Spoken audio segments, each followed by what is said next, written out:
बहुत ऐसे किस्से कहानियां ने ਜਿਹੜੇ शिव ਦੇ ਬਾਰੇ ਲੋਕਾਂ ਨੂੰ ਆਮ ਲੋਕਾਂ ਨੂੰ ਨਹੀਂ ਪਤਾ। शिव ਬਹੁਤ ਵੱਡਾ ਸ਼ਾਇਰ ਸੀ ਤੇ ਮੈਂ ਉਹ ਤੋਂ ਲਿਖਣਾ ਸਿੱਖਿਆ। ਇਸ ਕਰਕੇ शिव ਮੇਰਾ ਗੁਰੂ ਵੀ ਸੀ, ਮੇਰਾ ਉਸਤਾਦ ਵੀ ਸੀ। ਤੇ शिव ਨਾਲ ਉਹ ਹੰਡਾਏ ਪਲ ਉਹਨਾਂ ਦਿਨਾਂ ਦੇ 1976 ਤੱਕ 67 ਤੋਂ ਲੈ ਕੇ 1976 ਤੱਕ 9 ਸਾਲ ਜੋ ਮੈਂ शिव ਨਾਲ ਜੀਆ ਜੀਵਿਆ ਉਹ ਮੈਂ ਕੁਝ ਗੱਲਾਂ ਸਾਂਝੀਆਂ ਕਰਾਂਗਾ। ਇੱਕ ਦਿਨ ਆਇਆ ਯੂਨੀਵਰਸਿਟੀ ਹਸਪਤਾਲ 'ਚ ਮੈਂ ਰਹਿੰਦਾ ਹੁੰਦਾ ਤੇ शिव ਸ਼ਾਮ ਨੂੰ ਆ ਗਿਆ ਰਿਕਸ਼ੇ ਤੇ ਬਹਿ ਕੇ। ਕਹਿੰਦਾ ਆਪਾਂ ਗਾਰਗੀ ਨੂੰ ਘੇਰਨਾ, ਇਹਨੇ ਮੇਰੇ ਪੈਸੇ ਨਹੀਂ ਦਿੱਤੇ। ਅਸੀਂ शिव ਨੂੰ ਹਾਂ ਨਹੀਂ ਕਰ ਸਕਦੇ, ਅਸੀਂ ਤਾਂ ਉਹਦੇ ਛੋਟੇ ਭਰਾ ਮਾਰ ਕੇ ਬੱਚੇ ਉਹਦੇ ਜੋ ਹੁਕਮ ਹੁੰਦਾ ਹੈ ਸਾਡੇ ਲਈ। ਤਾਂ ਮੈਂ ਤੇ ਮੇਰੇ ਨਾਲ 2-3 ਮੁੰਡੇ ਹੋਰ 1 ਨੰਬਰ ਹੌਸਟਲ ਦੇ ਅਸੀਂ शिव ਨਾਲ ਮਿਲ ਕੇ ਅਸੀਂ ਬਲੌਤ ਗਾਰਗੀ ਦੇ ਘਰ ਚਲੇ ਗਏ। ਅਸੀਂ ਇਕੱਠੀਆਂ ਮਿੱਟੀ ਦੀਆਂ ਟੀਮਾਂ ਉੱਥੋਂ ਇਕੱਠੀਆਂ ਕੀਤੀਆਂ ਤੇ 3-4 ਜਾਣੇ ਨੇ ਅਸੀਂ ਤਾੜ ਕਰਕੇ ਜਾ ਕੇ ਬਲੌਤ ਗਾਰਗੀ ਦੇ ਸ਼ੀਸ਼ਿਆਂ ਤੇ ਮਾਰਤੀਆਂ।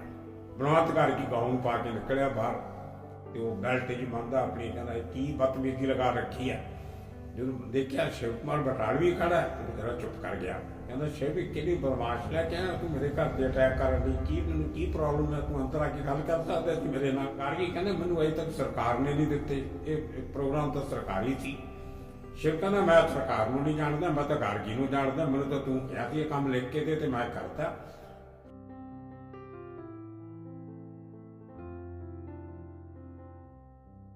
ਦੋਸਤੋ ਬਹੁਤ ਬਹੁਤ ਤੁਹਾਡਾ ਧੰਨਵਾਦ ਸਾਰਿਆਂ ਦਾ ਜੋ ਪਿਛਲੇ 2 ਹਫ਼ਤਿਆਂ ਤੋਂ ਤੁਸੀਂ ਇਸ channel Baljeet Parmar for you ਨਾਲ ਜੁੜੇ ਹੋਏ ਹੋ। ਬਹੁਤ ਅੱਛਾ ਹੁੰਗਾਰਾ ਤੁਹਾਡਾ ਮਿਲਿਆ ਹੈ।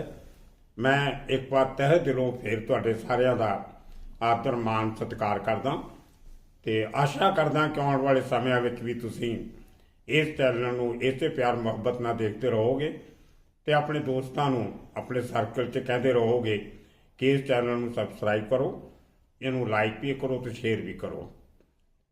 ਦੋਸਤੋ ਅੱਜ ਫਿਰ ਇੱਕ ਸ਼ਨੀਚਰਵਾਰ ਤੇ ਫਿਰ ਕੁਝ ਨਵੀਆਂ ਗੱਲਾਂ, ਕੁਝ ਨਵੇਂ ਵਿਚਾਰ, ਕੁਝ ਨਵੇਂ ਕਿੱਸੇ, ਕੁਝ ਨਵੀਆਂ ਕਹਾਣੀਆਂ ਲੈ ਕੇ ਤੁਹਾਡੇ ਸਾਹਮਣੇ ਪੇਸ਼ ਹੋਇਆ। ਕਈ ਚਿਰਾਂ ਤੋਂ ਸੋਚ ਰਿਹਾ ਸੀ ਕਿ ਮੈਂ ਕ੍ਰਾਈਮ ਦੇ ਖੇਤਰ ਤੋਂ, ਪੋਲੀਟਿਕਸ ਦੇ ਖੇਤਰ ਤੋਂ ਜਾਂ ਜ਼ਿੰਦਗੀ ਨਾਲ ਜੁੜੀਆਂ ਨਿੱਕੀਆਂ ਵੱਡੀਆਂ ਵਾਰਦਾਤਾਂ ਤੋਂ ਥੋੜ੍ਹਾ ਜਿਹਾ ਹਟ ਕੇ ਇੱਕ ਵੱਖਰੀ ਕਿਸਮ ਦੀ ਗੱਲ ਕਰਾਂ। ਤੇ ਅੱਜ ਕੁਦਰਤੀ ਦਿਮਾਗ ਵਿੱਚ ਕੁਝ ਜ਼ਿਕਰ ਐਸੇ ਹੋਏ ਕਿ ਇੱਕ ਉਹ ਸ਼ਖਸੀਅਤ ਜਿਹਨੂੰ ਤੁਸੀਂ ਸਾਰੇ ਪਿਛਲੇ ਕਈ ਦਹਾਕਿਆਂ ਤੋਂ ਸੁਣਦੇ, ਪੜ੍ਹਦੇ, ਮਾਣਦੇ ਆ ਰਹੇ ਹੋ, ਉਹਦੀਆਂ ਸਤਰਾਂ ਨੂੰ ਤੁਸੀਂ ਗੁਣਗੁਣਾਉਂਦੇ ਹੋ, ਉਹਦੇ ਜ਼ਿੰਦਗੀ ਦੇ ਕਿੱਸੇ ਤੁਸੀਂ ਦੁਹਰਾਉਂਦੇ ਹੋ, ਸੁਣਦੇ ਹੋ ਤੇ ਅੱਗੇ ਸੁਣਾਉਂਦੇ ਹੋ। ਉਹ ਇੱਕ ਅਜ਼ੀਮ ਸ਼ਾਇਰ, ਇਸ ਸਦੀ ਦਾ ਸਭ ਤੋਂ ਵੱਡਾ ਕਵੀ ਪੰਜਾਬੀ ਦਾ, ਪਿਛਲੀ ਸਦੀ ਦਾ, ਜਿਹਨੂੰ ਅਸੀਂ शिव कुमार ਬਟਾਲਵੀ ਦੇ ਨਾਂ ਨਾਲ ਜਾਣਦੇ ਹਾਂ। ਅੱਜ ਮੈਂ ਤੁਹਾਡੇ ਨਾਲ ਕੁਝ ਯਾਦਾਂ ਆਪਣੀ ਜ਼ਿੰਦਗੀ ਦੀਆਂ, ਜਵਾਨੀ ਦੇ ਸਮੇਂ ਦੀਆਂ, ਜੋ ਮੈਂ शिव ਨਾਲ ਬਿਤਾਈਆਂ, ਉਹ ਤੁਹਾਡੇ ਨਾਲ ਸਾਂਝੀਆਂ ਕਰਾਂਗਾ ਔਰ ਆਸ ਤੁਹਾਨੂੰ ਪਸੰਦ ਆਉਣਗੀਆਂ, ਚੰਗੀਆਂ ਲੱਗਣਗੀਆਂ। शिव ਇੱਕ ਵੱਖਰੀ ਹੀ ਕਿਸਮ ਦੀ ਪਰਸਨੈਲਿਟੀ, ਸ਼ਖਸੀਅਤ ਸੀ। ਉਹ ਇੱਕ ਆਮ ਰਸਤੇ ਤੋਂ ਹਟ ਕੇ ਚੱਲਣ ਵਾਲਾ ਕਵੀ ਸੀ। ਉਹਨੂੰ ਲੀਹਾਂ ਤੇ ਤੁਰਨਾ ਪਸੰਦ ਨਹੀਂ ਸੀ। ਉਸ ਆਦਮੀ ਨੇ ਕੋਈ ਇਸ ਕਿਸਮ ਦੀ ਕਵਿਤਾ ਜਾਂ ਰਚਨਾ ਨਹੀਂ ਕੀਤੀ ਜਿਸ ਕਿਸਮ ਦੀ ਪਹਿਲਾਂ ਹੋ ਚੁੱਕੀ ਸੀ। ਉਹਨੇ ਨਵੇਂ ਤਜਰਬੇ ਕੀਤੇ ਸ਼ਾਇਰੀ 'ਚ, ਉਸਨੇ ਨਵੀਂ ਸ਼ਬਦਾਵਲੀ ਚੁਣੀ, ਉਹਨੇ ਉਹ ਸਾਰੇ ਅਸਰ ਕਬੂਲੇ ਜੋ ਬਚਪਨ ਤੋਂ ਉਸਨੇ ਆਪਣੇ ਆਲੇ ਦੁਆਲੇ ਦੇਖਿਆ, ਸੁਣਿਆ, ਪੜ੍ਹਿਆ, ਗੁੜਿਆ, ਉਹਨੂੰ ਉਹਨੇ ਆਪਣੀ ਕਵਿਤਾ 'ਚ, ਆਪਣੀਆਂ ਰਚਨਾਵਾਂ 'ਚ ਰੱਖਿਆ। ਤੇ ਉਸ ਦੇ ਨਾਲ ਨਾਲ ਐਜ਼ ਅ ਪਰਸਨ, ਇੱਕ ਹਿਊਮਨ ਬੀਇੰਗ, ਇੱਕ ਇਨਸਾਨ, ਇੱਕ ਸ਼ਖਸੀਅਤ ਹੋਣ ਦੇ ਨਾਤੇ ਜੋ ਉਸਨੇ ਦੁਨੀਆ ਤੋਂ ਸਿੱਖਿਆ ਉਹ ਉਹਨੇ ਸਾਡੇ ਸਾਹਮਣੇ ਰੱਖਿਆ। ਤੇ ਮੈਂ ਬਹੁਤ ਕਰੀਬ ਤੋਂ, ਬਹੁਤ ਨੇੜਿਓਂ ਕਈ ਸਾਲ शिव ਦੀ ਉਹ ਮੁਹੱਬਤ, ਉਹ ਪਿਆਰ, ਉਹ ਸਾਥ, ਉਹ ਨਿੱਘ, ਉਹ ਦੋਸਤੀ, ਉਹ ਰਿਸ਼ਤਾ ਉਹ ਮੈਂ ਨਿਭਾਇਆ। ਔਰ ਮੈਨੂੰ ਮਾਣ ਹੈ ਇਸ ਗੱਲ ਦਾ ਕਿ ਮੈਂ ਬਹੁਤ ਕੁਝ ਸਿੱਖਿਆ शिव ਤੋਂ। ਜਾਣਨਾ ਹੋਰ ਗੱਲ ਹੁੰਦੀ ਹੈ, ਮੰਨਣਾ ਵੀ ਹੋਰ ਗੱਲ ਹੁੰਦੀ ਹੈ। ਸਿੱਖਣਾ ਤੇ ਮੰਨਣਾ ਇਹ ਬਹੁਤ ਔਖਾ ਹੁੰਦਾ, ਪਰ ਮੈਂ शिव ਨੂੰ ਮਾਣਿਆ, ਮੰਨਿਆ, ਨਿਭਾਇਆ। ਚੰਡੀਗੜ੍ਹ ਦੀ ਗੱਲ ਹੈ, ਮੈਂ ਵੀ ਚੰਡੀਗੜ੍ਹ ਰਹਿੰਦਾ ਸੀ, शिव ਵੀ ਚੰਡੀਗੜ੍ਹ ਰਹਿੰਦਾ ਸੀ। ਬਹੁਤ ਐਸੇ ਕਿੱਸੇ ਕਹਾਣੀਆਂ ਨੇ ਜਿਹੜੇ शिव ਦੇ ਬਾਰੇ ਲੋਕਾਂ ਨੂੰ, ਆਮ ਲੋਕਾਂ ਨੂੰ ਨਹੀਂ ਪਤਾ। मैं कोई भी ऐसी गल की पिछोकड़ च नहीं जाऊँगा जो किसी की परसनल शख्सीयत नाल ताल्लुक रखती होवे, उस दे रचना प्रकरण नाल संबंध रखती होवे। मैं गल्लां सिर्फ शिव दियां as a poet and as a human being ओदियां करांगा। शिव एक सुहिरद मित्र सी, एक वड्डा भरा सी, रिश्ते नालों दोस्ती का करिश्मा सी। मेरी माँ शिव नूं वड्डा पुੱਤ ਮੰਨਦੀ ਸੀ ਤੇ ਮੈਨੂੰ ਛੋਟਾ, ਇਹ ਸਾਡੇ ਰਿਸ਼ਤੇ ਦੀ ਗੱਲ ਸੀ। शिव मेरे ਤੋਂ उम्र 'ਚ ਵੱਡਾ ਸੀ, मैं छोटा सी, मेरे ਵੱਡੇ ਭਰਾਵਾਂ ਵਰਗਾ ਸੀ, ਮੇਰਾ ਵੱਡਾ ਦੋਸਤ ਸੀ। शिव बहुत ਵੱਡਾ ਸ਼ਾਇਰ ਸੀ ਤੇ ਮੈਂ ਉਹ ਤੋਂ ਲਿਖਣਾ ਸਿੱਖਿਆ, ਇਸ ਕਰਕੇ शिव ਮੇਰਾ ਗੁਰੂ ਵੀ ਸੀ, ਮੇਰਾ ਉਸਤਾਦ ਵੀ ਸੀ। ਤੇ शिव ਨਾਲ ਉਹ ਹੰਢਾਏ ਪਲ ਉਹਨਾਂ ਦਿਨਾਂ ਦੇ 1976 ਤੱਕ, 67 ਤੋਂ ਲੈ ਕੇ 1976 ਤੱਕ 9 ਸਾਲ ਜੋ ਮੈਂ शिव ਨਾਲ ਜੀਵਿਆ, ਉਹ ਮੈਂ ਕੁਝ ਗੱਲਾਂ ਸਾਂਝੀਆਂ ਕਰਾਂਗਾ। शिव ਨੂੰ ਦੋਸਤੀ ਬਹੁਤ ਪਸੰਦ ਸੀ। ਉਹਦੀ ਇੱਕ ਨਜ਼ਮ ਹੈ ਦੋਸਤੀ ਤੇ, ਦੋਸਤੋ ਅੱਜ ਦੋਸਤੀ ਦੀ ਪੁਲਿਸ ਦੀ ਸੰਗਰਾਮ ਤੇ ਮੈਂ ਗੀਤ ਜੋ ਇਹ ਪੜ੍ਹ ਰਿਹਾ, ਮੈਂ ਦੋਸਤਾਂ ਦੀ ਦੋਸਤੀ ਦੀ ਨਜ਼ਰ ਇਸ ਨੂੰ ਕਰ ਰਿਹਾ। ਇਹ ਨਜ਼ਮ ਬਹੁਤ ਮਸ਼ਹੂਰ ਹੋਈ ਸੀ ਉਹਨਾਂ ਦਿਨਾਂ 'ਚ ਤੇ ਅਸੀਂ ਇਸ ਗਜ਼ਲ ਦੀ ਰਵਾਨਗੀ, ਇਸ ਨਜ਼ਮ ਦੀ ਰਵਾਨਗੀ, ਇਸ ਨਜ਼ਮ 'ਚ ਸ਼ਬਦਾਂ ਦੀ ਚੋਣ, ਇੱਕ ਲਫ਼ਜ਼ ਦੋਸਤੀ ਨੂੰ शिव कुमार ने किन्ने तरीकों नाल बयान किया, ये अपने आप पंजाबी पोइट्री की एक मिसाल है। शिव कुमार ने पोइट्री के तजर्बे किए, लूणा लिखिया, उन्होंने बिरहा दा सुल्तान भी कहा जाता है। शिव ते कुछ असर सी गुरबाणी का, सुल्तान बाहू का, शेख फरीद का ते लोक गीतां का।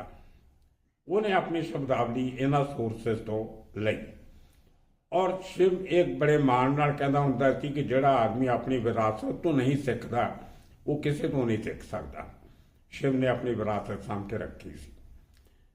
जदों चंडीगढ़ शिव ने वास्ता पिया 22 सैक्टर च एक जी 22 सैक्टर दी बत्तियां करके जिहड़ा मशहूर है चौक छोटा जिहा, उत्थे एक अंग्रेजा रेडियो की दुकान हुंदी सी।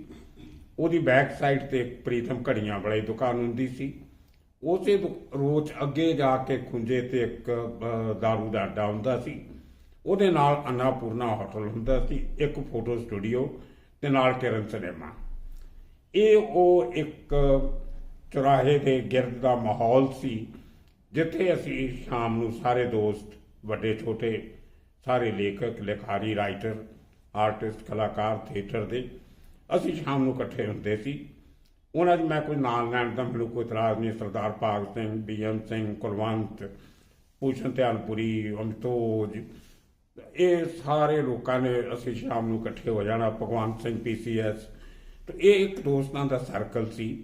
ਅਸੀਂ ਸ਼ਾਮ ਨੂੰ ਚੌਕ 'ਚ ਖੜੇ ਹੋਣਾ ਤੇ ਰੋਜ਼ ਉੱਥੇ ਹੋਣ ਕਰਕੇ ਲੋਕਾਂ ਨੇ ਉਹਦਾ ਨਾਂ ਹੀ ਰਾਈਟਰਸ ਕਾਰਨਰ ਰੱਖ ਦਿੱਤਾ ਸੀ। ਉਹ ਰਾਈਟਰਸ ਕਾਰਨਰ ਬੜਾ ਮਸ਼ਹੂਰ ਸੀ। ਜਿਹੜੇ ਬੰਦੇ ਨੂੰ शिव ਨੂੰ ਦੇਖਣਾ ਹੁੰਦਾ, ਮਿਲਣਾ ਹੁੰਦਾ ਤੇ ਸ਼ਾਮ ਨੂੰ ਉੱਥੇ ਆ ਜਾਂਦੇ 7 ਵਜੇ ਤੋਂ ਬਾਅਦ, ਤੇ 9 ਵਜੇ ਤੱਕ 2 ਘੰਟੇ ਉੱਥੇ ਯਾਰਾਂ ਦੀ ਮਹਿਫਲ ਉਹ ਚੌਕ 'ਚ ਖੜੇ ਲੱਗਦੀ ਸੀ। ਉੱਥੇ ਕੋਈ ਬਹਿਣ ਦੀ ਜਗ੍ਹਾ ਨਹੀਂ ਸੀ ਤੇ ਅਸੀਂ ਦੁਨੀਆ ਭਰ ਦੀਆਂ ਗੱਲਾਂ ਕਰਨੀਆਂ। शिव ਨੇ ਆਪਣੀਆਂ ਨਜ਼ਮਾਂ ਸੁਣਾਉਣੀਆਂ, ਹੋਰ ਕਿਸੇ ਨੇ ਨਵੀਂ ਕਵਿਤਾ ਲਿਖੀ ਉਹਨੇ ਵੀ ਸੁਣਾਉਣੀ। ਤੁਸੀਂ ਅੰਦਾਜ਼ਾ ਲਾਓ ਕਿ ਉਸ ਚੌਕ 'ਚ ਜਿੱਥੇ ਟ੍ਰੈਫਿਕ ਚੱਲ ਰਿਹਾ, ਟ੍ਰੈਫਿਕ ਸਿਗਨਲ ਹੈ, ਗੱਡੀਆਂ ਆ ਰਹੀਆਂ ਜਾ ਰਹੀਆਂ, ਸਕੂਟਰ ਆ ਰਿਹਾ, ਰਿਕਸ਼ਾ ਆ ਰਿਹਾ, ਸਾਈਕਲ ਦੀਆਂ ਟੱਲੀਆਂ ਖੜਕ ਰਹੀਆਂ, ਨਾਲ ਅੰਗਰੇਜ਼ਾ ਰੇਡੀਓ ਤੇ ਰੇਡੀਓ ਵੀ ਚੱਲ ਰਿਹਾ, ਸੈਲੂਨ ਤੋਂ ਗਾਣੇ ਆ ਰਹੇ ਆ, ਵਿਵਧ ਭਾਰਤੀ ਤੋਂ ਗਾਣੇ ਸੁਣੇ ਜਾ ਰਹੇ ਆ, ਤੇ ਪਿੱਛੇ ਦਾਰੂ ਦੇ ਠੇਕੇ ਤੋਂ ਲੋਕ ਦਾਰੂ ਪੀ ਕੇ ਲੜਦੇ ਭਿੜਦੇ ਵੀ ਆ ਰਹੇ ਆ। ਪਰ ਸਾਨੂੰ 10-12 ਜਾਣਿਆਂ ਨੂੰ ਸਿਵਾਏ ਕਵਿਤਾ ਤੋਂ ਤੇ शिव ਦੀਆਂ ਗੱਲਾਂ ਤੋਂ ਹੋਰ ਕੁਛ ਸੁਣਾਈ ਨਹੀਂ ਸੀ ਦਿੰਦਾ। ਇਹ ਮਾਹੌਲ ਸੀ 22 ਸੈਕਟਰ ਦਾ। शिव ਨੇ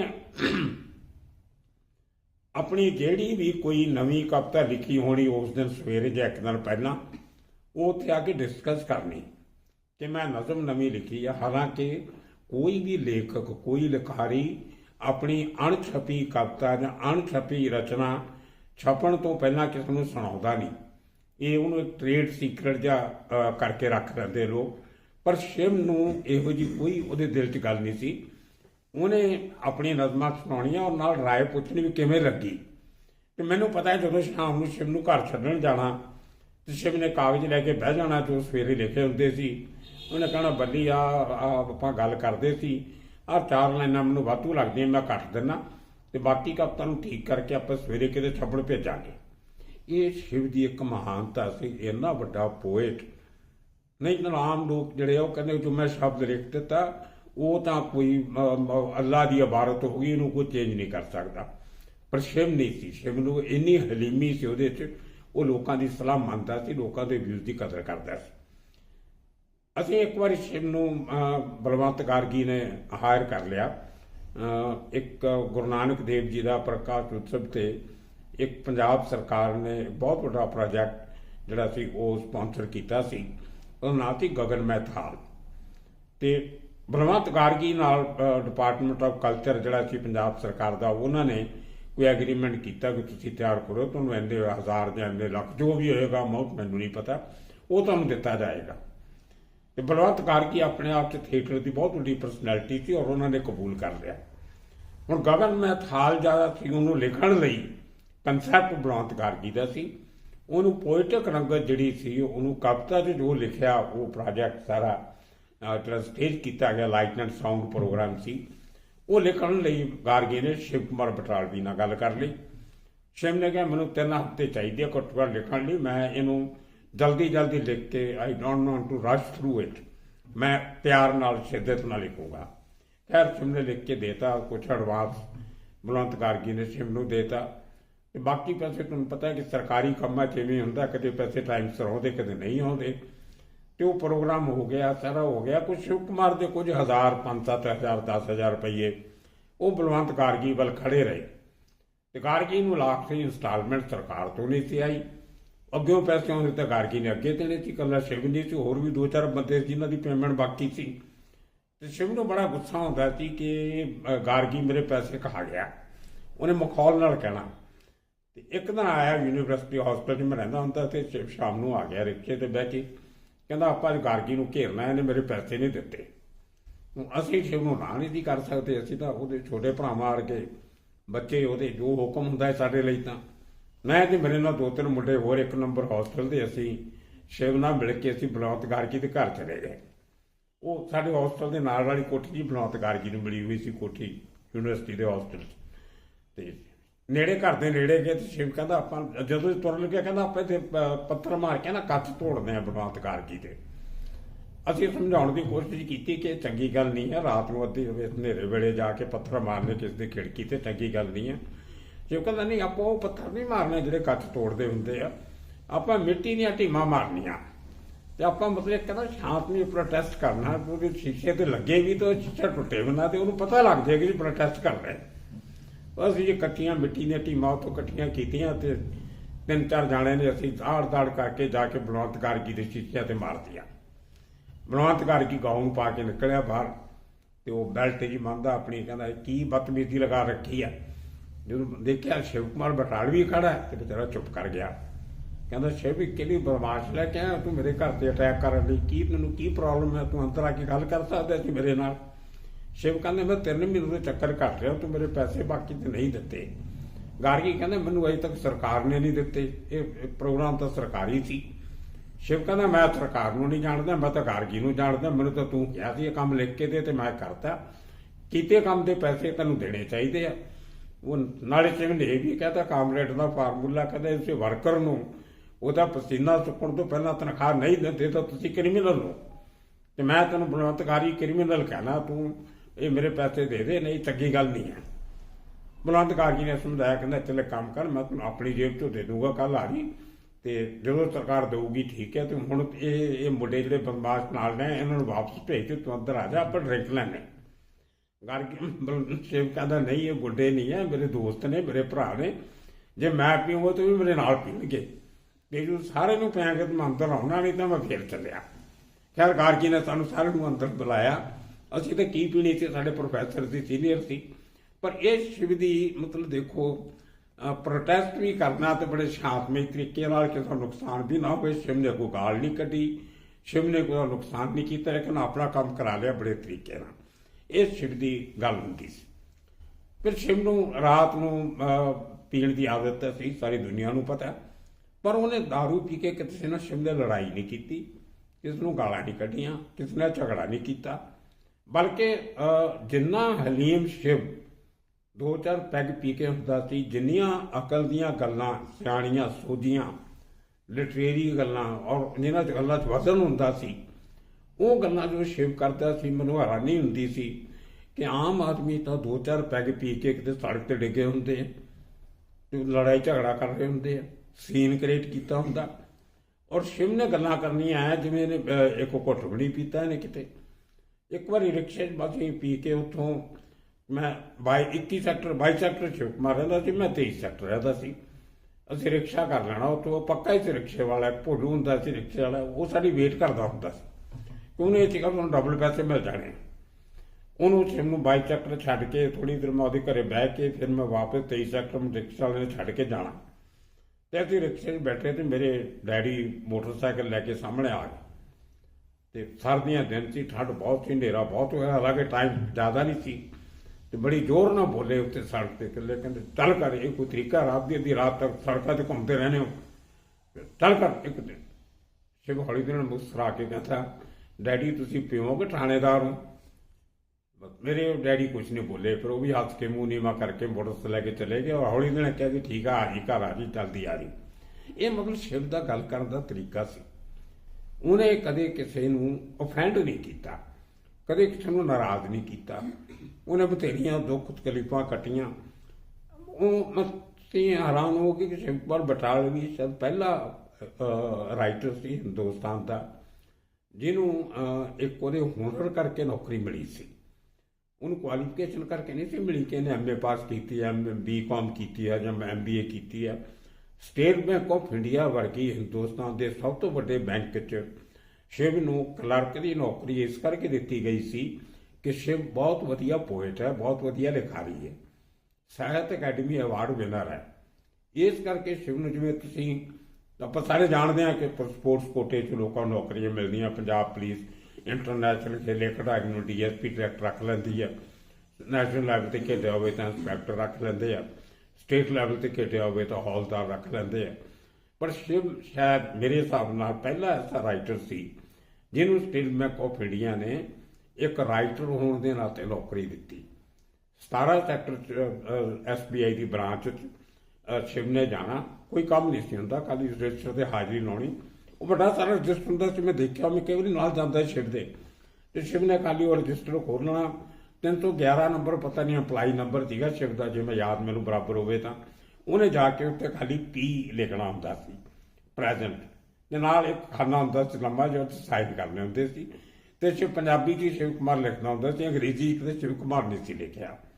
ਤੇ ਕਈ ਵਾਰੀ 3-3 4 ਨਹੀਂ ਵੀ ਜਾਣਾ, ਜਾ ਕੇ ਇਕੱਠੀ P ਲਿਖ ਕੇ ਸਾਈਨ ਕਰ ਦੇਣਾ ਪ੍ਰੈਜ਼ੈਂਟ ਦੇ। ਤੇ ਉਹਨਾਂ ਨੂੰ ਪਤਾ ਸੀ ਬੈਂਕ ਵਾਲੇ ਨੂੰ ਵੀ ਇਹਨੇ ਕੰਮ ਤਾਂ ਇਹਨੂੰ ਕਰਨਾ ਨਹੀਂ ਨਾ ਆਉਣਾ। ਤੇ ਇਹ ਉਹਦੀ ਇੱਕ ਆਨਰੇਰੀ ਕਿਸਮ ਦੀ ਪੋਸਟ ਸੀ। ਇਹ ਮੈਨੂੰ ਗੱਲ ਸਰਕਾਰ ਦੀ ਵੀ ਚੰਗੀ ਲੱਗੀ ਤੇ ਸ਼ਿਵ ਦੀ ਵੀ ਚੰਗੀ ਲੱਗੀ ਕਿ ਉਹਨੇ ਰਿਫਿਊਜ਼ ਨਹੀਂ ਕੀਤੀ ਨੌਕਰੀ, ਕਿ ਮੈਂ ਇੰਨਾ ਵੱਡਾ ਸ਼ਾਇਰ ਤੇ ਤੁਸੀਂ ਮੈਨੂੰ ਕਲਰਕ ਬਣਾ ਦਿੱਤਾ। ਤੇ ਬੈਂਕ ਦੀ ਇਹ ਸੀ ਕਿ ਸ਼ਿਵ ਨੂੰ ਕੰਮ ਨਹੀਂ ਸੀ ਕਰਨਾ ਉਹਦਾ ਬੈਂਕ ਦਾ, ਉਹਨਾਂ ਨੂੰ ਉਹਦੀ ਕਲਾ ਦੀ ਕਦਰ ਕਰਦੇ ਹੋਏ ਉਹਨੂੰ ਉਹ ਨੌਕਰੀ ਦਿੱਤੀ। ਬੜੇ ਸਾਲ ਸ਼ਿਵ ਨੇ ਮਰਨ ਤੱਕ ਉਹ ਨੌਕਰੀ ਕੀਤੀ। ਇਹ ਸ਼ਿਵ ਦਾ ਕਿਰਦਾਰ ਸੀ, ਉਹ ਕਿਸੇ ਕੰਮ ਨੂੰ ਛੋਟਾ ਨਹੀਂ ਸੀ ਸਮਝਦਾ। ਇਹ ਕੁਝ ਗੱਲਾਂ ਸ਼ਿਵ ਨਾਲ ਉਹਦੀਆਂ ਜ਼ਿਆਦਾ ਜੁੜੀਆਂ ਹੋਈਆਂ। ਤੇ ਆਪਾਂ ਅਗਲੀ ਗੱਲ ਜਿਹੜੀ ਆ, ਇਹ ਦੂਸਰੀ ਲੜੀ ਸ਼ਿਵ ਦੀਆਂ ਗੱਲਾਂ ਅਗਲੇ ਲੜੀ ਵਿੱਚ, ਅਗਲੇ ਸੈਗਮੈਂਟ ਫੇਰ ਕਰਾਂਗੇ। ਅੱਜ ਮੇਰਾ ਖਿਆਲ ਇੱਥੇ ਤੱਕ ਰਹਿਣ ਦਿੰਦੇ ਹਾਂ ਤਾਂ ਕਿ ਤੁਹਾਡੀ ਮੇਰੀ ਲਾਲਸਾ ਬਣੀ ਰਵੇ। ਅਗਲੇ ਹਫ਼ਤੇ ਫੇਰ ਬੋਲਣ ਦਾ, ਗੱਲਾਂ ਕਰਨ ਦਾ ਮੌਕਾ ਮਿਲੇ। ਤੇ ਇਸ ਉਡੀਕ ਵਿੱਚ ਕਿ ਆਪਾਂ ਸ਼ਿਵ ਦੀਆਂ ਗੱਲਾਂ ਜਾਰੀ ਰੱਖਾਂਗੇ। ਅਗਲੇ ਚਨਿਚਰਵਾਰ ਫੇਰ ਤੁਹਾਡੇ ਸਾਰਿਆਂ ਦਾ ਤਹਿ ਦਿਲੋਂ ਬਹੁਤ ਬਹੁਤ ਸ਼ੁਕਰੀਆ।